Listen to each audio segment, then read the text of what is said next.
whatever he did that was wrong is wrong, and I'm not defending that. And whatever any human being has to do to pay for their wrongs, they need to do.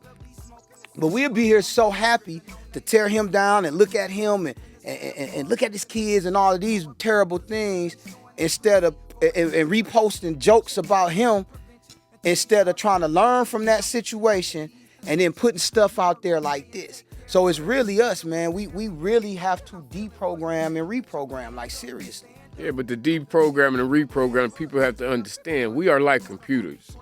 And we, as our race, we got a virus in our computer. Oh, man, I never heard it put like that. And until we erase that virus, we cannot get new software. That's a hell of an analogy, Right. That's a hell of an analogy.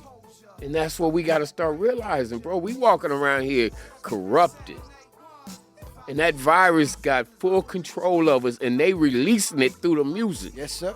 In the movies, in the videos, the video games, everything. Right. So to hit on your point, it's hard to reprogram. Because if you stuck into that pleasure zone, if you stuck into that lust, it feels that good. feels good. Exactly. Good. I remember. It feel good. You know what I'm saying? Exactly. The flesh.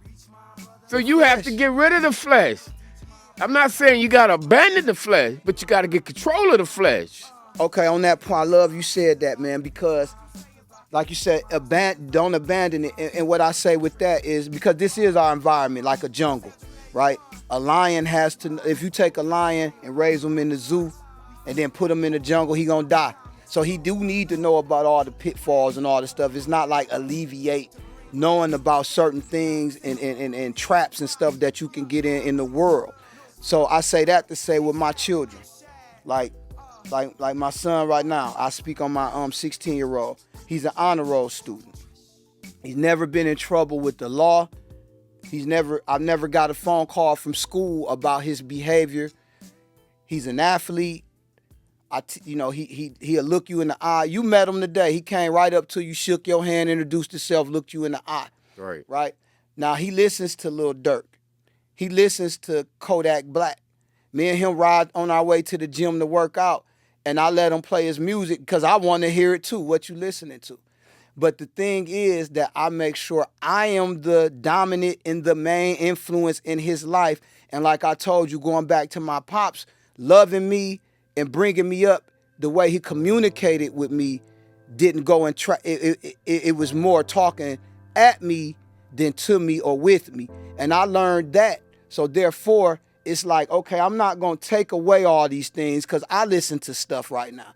But and even when I listened to NWA and all of that, I was on track with basketball, but it was that gap where I didn't have people constantly on me. I'm constantly on my son, whereas no doubt in life, anybody could fall off track or be influenced by something. But I know that today, I'm the main influence in that young man's life. So he can watch a movie. He can play Call of Duty because I consciously let him know since he was little first. Now, you know this is a video game. You know in real life, this happens if you do this. You know killing someone, you know what guns can do. Do you know this little Billy bullet right here will do this? Do you know that, I'm parenting him.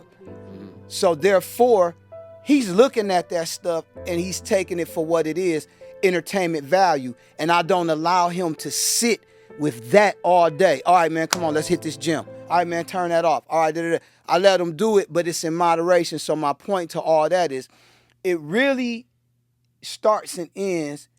It seems cliche. We heard it for years. It starts and ends at home.